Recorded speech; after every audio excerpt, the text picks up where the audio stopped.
Salam saudara, salam sejahtera dalam kasih Tuhan kita Yesus Kristus.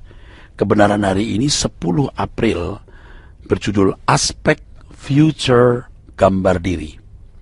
Aspek Future Gambar Diri. Aspek kedua dari gambar diri juga memiliki aspek future atau akan datang. Yaitu harus menjadi apa atau bagaimana diri seseorang, self-esteem. Aspek ini sangat diperankan oleh filosofi orang tersebut. Misalnya kalau seseorang memandang kekayaan adalah nilai tertinggi dalam hidup, maka bayangan dirinya ke depan adalah bagaimana menjadi orang kaya. Dalam hal ini cita-cita dan obsesinya adalah bagaimana menjadi konglomerat atau paling tidak menjadi orang kaya secara materi. Bayangan dalam pikirannya adalah memiliki rumah bagus, mengendarai mobil mewah, bisa jalan-jalan ke luar negeri, bisa berbelanja di mal-mal mewah, memakai pakaian mahal dan perhiasan mewah, lalu orang bisa menghormati dirinya. Orang seperti ini pasti berjiwa materialistis, menilai segala sesuatu berdasarkan kekayaan atau uang. Fakta yang menyedihkan, banyak orang Kristen ke gereja, orientasi berpikirnya seputar kekayaan dunia dan pemenuhan kebutuhan jasmani. Mereka adalah orang-orang yang gambar dirinya sudah rusak. Ciri dari orang Kristen seperti ini, mereka menganut teologi kemakmuran, prosperity theology. Percakapan dalam gereja selalu mengenai berkat jasmani.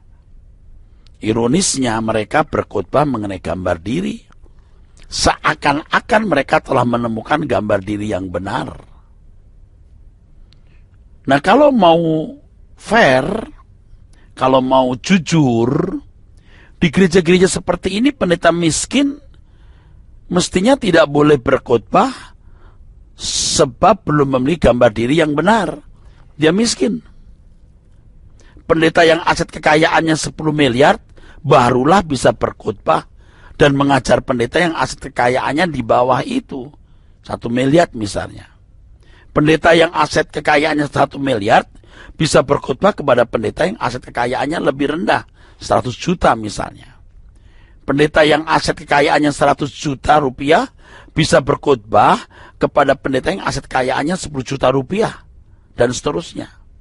Tetapi pendeta yang aset kekayaannya 10 juta mestinya tidak pantas berkhotbah kepada pendeta yang aset kekayaannya lebih dari 10 juta. Yang aset kekayaannya 100 juta, 1 miliar, 10 miliar, dan seterusnya. Nah, ini kan tanpa disadari telah terjadi, saudara. Seakan-akan kekayaan itu bisa menjadi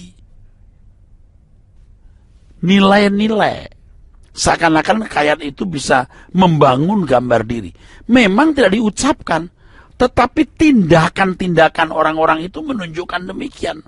Nah, teologi kemakmuran itu merusak bangunan berpikir yang seharusnya terbangun sebagai anak-anak Tuhan yang nilai-nilainya adalah keserupaan dengan Tuhan Yesus. Kalau seseorang memandang gelar adalah nilai tertinggi, ini contoh lain, saudara, maka ia berusaha mencapai jenjang pendidikan tertentu untuk dapat meraih gelar.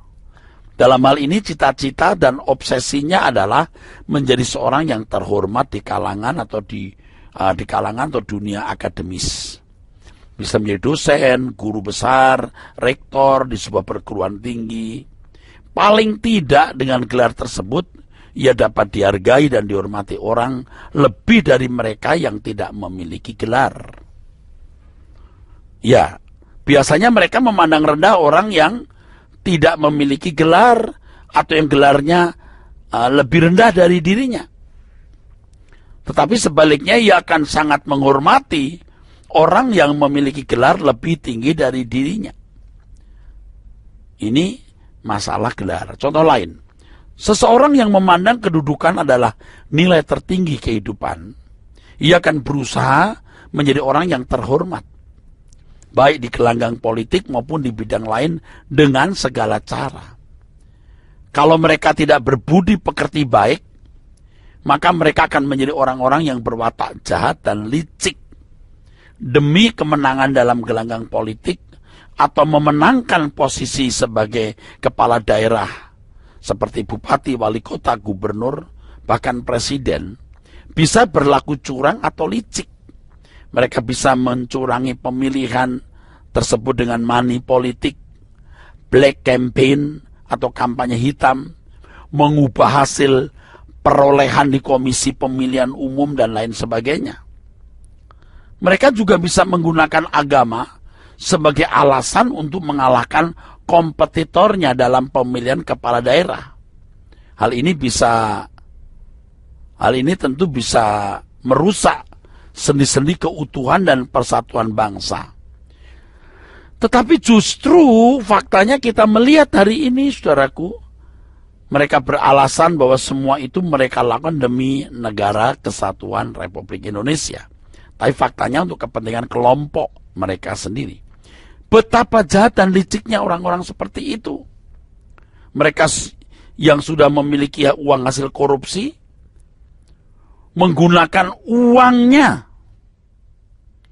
untuk memperoleh kedudukan bagi dirinya atau anggota keluarganya.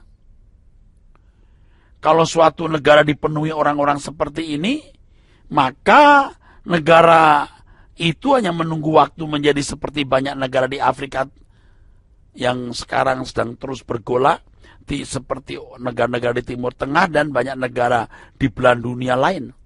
Yang akhirnya penduduknya berusaha lari dari negerinya menjadi pengungsi.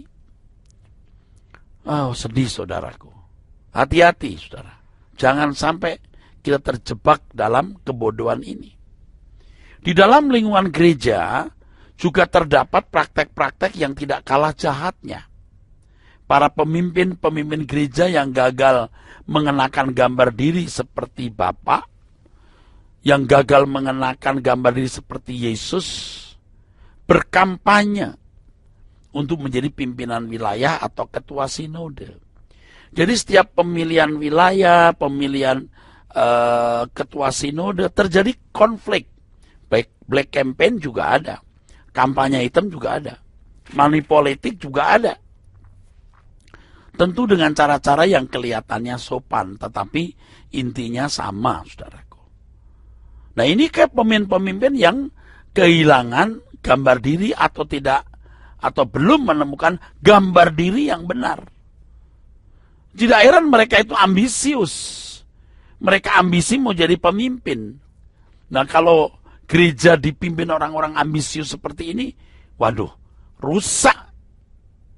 Bagi mereka kedudukan itu adalah kehormatan, kebesaran nama diri, kenyamanan atau fasilitas.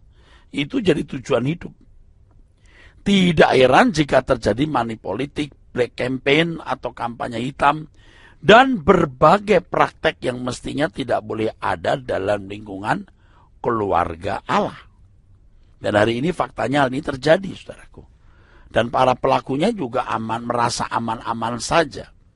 Mereka tidak tahu atau tidak menyadari bahwa setiap perbuatan kita akan dibawa ke pengadilan Allah. Pada waktu itu akan terbuka semua yang kita lakukan dalam hidup ini. Jadi hati-hati. Hati-hati. Ada pertanggungjawaban nanti suatu hari. Jadi kalau ada orang-orang ambisius dalam gereja ini, kenali mereka orang-orang yang gagal memiliki gambar diri yang benar.